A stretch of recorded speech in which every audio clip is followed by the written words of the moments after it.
لیکن اللہ مجھ سے پیار نہیں کرتا کیونکہ وہ میری دعاؤں کا جواب نہیں دیتا۔ میں نے ہر مشکل میں 1000 بار پکارا پر اس نے مجھے کوئی جواب نہیں دیا۔ کیوں نہیں دیتے مجھے جواب اللہ؟ بتاؤ نور، کیوں وہ سب کے سوالوں کا جواب دیتی ہیں پر میرے سوال کا جواب نہیں دیتی؟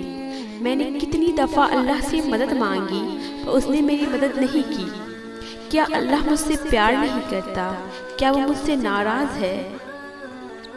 اللہ تمہیں سنتا ہے اور اللہ کو سب کچھ پتا ہے، بس اللہ کا آزمائشیں لینے کا طریقہ بہت مختلف ہوتا ہے میری دوست۔ وہ تمہیں دیکھتا ہے پر تم اس وقت اپنے آنسو ضائع کر رہی ہو، اللہ سے اتنے شکوہ اور شکایت کر رہی ہو جیسے بس وہ تمہارے سامنے کوئی ایسی چیز ہو بس جو تم کچھ مانگو وہ تمہیں فوراً دے دے۔ اللہ کو کیا ہم نے اپنے فائدے کے لیے رکھا ہے؟ جیسے ہمیں کوئی چیز پسند آئی اور ہم نے مانگ لی۔ مانگنا گناہ نہیں ہے، وہ تو کہتا ہے مانگو مجھ سے میں دوں گا، پر تم اس کے سامنے سجدہ بھی تو کرو، اس کی عبادت بھی تو کرو۔ اللہ ہم سب کو پسند کرتا ہے، جو اس کی عبادت کرے اس کو بھی اور جو نہ عبادت کرے اس کو بھی۔ اللہ دیکھتا ہے جب تم روتی ہو کیونکہ وہ کسی کی بھی آنسو ضائع نہیں ہونے دیتا۔ اللہ بس ہم سے صبر چاہتے ہیں اور بہت بہت صبر کرنے والے بنانا چاہتے ہیں، اس لیے وہ ہم سب کو آزمائش میں ڈال دیتے ہیں۔ اللہ کو آپ کی ہر بات پتہ ہے اور جو کچھ تم چاہتی ہو وہ سب کچھ۔ اللہ یہ نہیں دیکھتا کہ تم اس سے کیا مانگ رہی ہو، صحیح ہے یا غلط۔ اللہ کو اگر وہ چیز تمہارے لیے، تمہارا دل توڑنے کے لیے، اور اللہ کو وہ چیز جو تم مانگ رہی ہو صحیح نہیں لگی تو اللہ ہم سے چھین لیتا ہے، اور شاید وہ ہمارا بھلا چاہتے ہوئے ہی ہماری بہتری کے لیے کرتا ہے جو بھی کرتا ہے۔ اور اللہ نے تمہارے لیے بہت کچھ بہتر لکھا ہے۔ تم اللہ سے مانگتی ہو کہ میں نے یہ پلاننگ کی ہے، بتاتی ہو اسے، کیا کبھی تم اللہ کی پلاننگ کی دعا میں مانگی ہو؟ اس میں کوئی شک نہیں، اس نے تمہارے لیے ہر طرح کی خوشی لکھی ہے۔ جو تم چاہتی ہو، مانگتی ہو، وہ سب کچھ تمہیں وہ دینے والا ہے۔ بس تم اللہ پہ یقین رکھو، صبر رکھو، وہ بہتر وقت کا انتظار کرو، کیونکہ اللہ اپنے بندے کو کبھی مایوس نہیں دیکھتا۔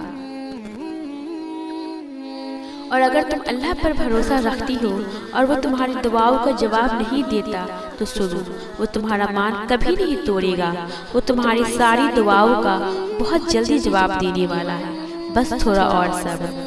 جہاں تم نے بنا دیکھے اتنا صبر کیا وہاں تھوڑا اور صبر۔ ہو سکتا ہے تمہارے لیے کوئی معجزہ ہونے والا ہو، اور کبھی جانے انجانے میں اللہ سے شکوہ نہ کرنا کہ اب بس اور نہیں مانگنا، اللہ سنتا نہیں میری۔ ہو سکتا ہے اللہ کو تمہارا صبر کرنا پسند آ گیا ہو، اور جب تمہارا مان اتنا بڑھ جائے اللہ پہ اب وہ مجھے سن لے گا تو وہ تمہارا مان کبھی ٹوٹنے نہیں دے گا۔ تمہارا صبر ٹوٹنے سے پہلے ہی وہ تمہارے لیے آسانیاں کر دے گا۔ ہو سکتا ہے اللہ تمہاری ہر دعاؤں پہ کوئی کہنے ہی والا ہو، اور جہاں اتنا صبر کیا وہاں تھوڑا اور صحیح۔ تو سمجھ جاؤ اب اللہ بس تم سے صبر مانگتا ہے، تو بس تھوڑا اور صبر۔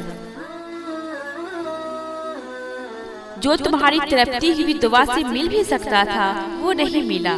معلوم ہے کیوں؟ کیونکہ تم مانگ تو رہے تھے مگر اسے کچھ سونپ نہیں رہے تھے۔ تمہیں معلوم بھی تھا کہ صرف وہ ہی دے سکتا ہے، مگر پھر بھی بے یقینی تھی کیونکہ تمہیں اسی وقت چاہیے تھا۔ جب مانگ رہے ہو تو یقین رکھو کہ وہ دے گا۔ جب معاملہ اس کے سپرد کر دیا ہے تو خود نکل جاؤ بیچ سے، پھر درد جانے، دوا جانے اور خدا جانے۔ پھر صرف انتظار کرنا معجزے کا، اور معجزے ہوتے ہیں صرف وہی کر سکتا ہے۔ تم صبر کر کے تو دیکھو۔ تم سمجھتے ہو وہ تمہاری تکلیف نہیں سمجھتا۔ کبھی سوچا ہے کہ تمہاری ماں تمہیں تکلیف میں دیکھ کر کیا حال ہوتا ہے انہیں؟ اور پھر سوچو ذرا، وہ تو تم سے 70 ماؤں سے زیادہ محبت رکھتا ہے۔ تمہارے لاکھ رونے پر بھی بعض اوقات تمہاری ماں تمہیں وہ نہیں دیتی جو تمہارے لیے صحیح نہیں ہوتا، تو پھر اللہ کے تو ہر کام میں مصلحت ہے۔ کچھ چیزوں اور لوگوں کا نہ ملنا ہی تمہارے لیے بہتر ہوتا ہے، مگر یہ بات دیر سے سمجھ آتی ہے۔ ہر دکھ یا تکلیف تمہارے لیے سزا نہیں ہوتی۔ کچھ آزمائشیں آتی ہے اس لیے تاکہ وہ تمہیں اللہ کے قریب کر سکے، اور اس کی قربت ہر ایک کو نہیں ملتی، وہ جسے چاہتا ہے چن لیتا ہے۔ کبھی سوچا ہے کہ وہ شخص یا چیز جس کے لیے تم اللہ سے لڑتے رہے تمہیں وہ دے بھی دیتا اور تمہیں پھر بھی سکون نہ ملتا تو کیا ہوتا؟ اس کے باعث تمہارا خدا تم سے روٹھ جاتا، کیا ہوتا؟ تم سب کچھ پا کر بھی ہار جاتی۔ اللہ کے سوا ہر محبت زوال ہے، سمجھ لو۔ جتنا نا سمجھ بن کر بھٹکو گے سنبھلنے میں اتنا ہی وقت لگے گا۔ پھر سوچ لو، وہ ہر مشکل ٹال دے گا۔ اگر تمہاری چاہت تمہارے لیے بہتر نہیں ہوگی تو وہ دل بدل دے گا۔ اگر کچھ لے رہا ہے تو اس سے بہتر کر کے لوٹائے گا، اور اگر اسے نہ لوٹایا تو اس سے بہتر عطا کرے گا، اور ایک وقت آئے گا وہ تمہیں مطمئن کر دے گا۔ اور دیکھنا تم اللہ کی مدد آئے گی، اور وہ ایسی مدد کرے گا کہ تمہاری جہاں سے تم کبھی گمان بھی نہیں کر سکتے تھے۔ پھر وہاں سے عطا کرے گا اور تم شکر کرتے کرتے تھک نہیں پاؤ گی، اور تمہیں پتہ چل جائے گا وہ دینے پہ آتا ہے تو اپنے بندے کو بے لوث دیتا ہے اور بے حساب دیتا ہے۔ بے شک اللہ ایک کن سے ناممکن کو ممکن میں بدلنے پر قادر ہے۔ تمہارے حق میں جو فیصلہ اللہ نے کیا ہے وہی تمہارے لیے بہتر تھا۔ جو نکل چکا ہے دسترس سے اسے مڑ مڑ کر کیوں دیکھتی ہو؟ چھوڑا ہوا ہاتھ پھر تم کیوں دوبارہ پکڑنا چاہتی ہو؟ حاصل کو روتی ہو اور لا حاصل کو مانگتی ہو۔ پتہ ہے تمہیں خدا کبھی ناممکن چیز تمہارے لیے نہیں رکھے گا، پھر کیوں تم دعاؤں میں کسی کے لیے آنسو بہاتی ہو؟ کبھی اسی پہ اڑی رہتی ہو تو کبھی خدا کے سامنے ٹوٹ کر بکھر جاتی ہو۔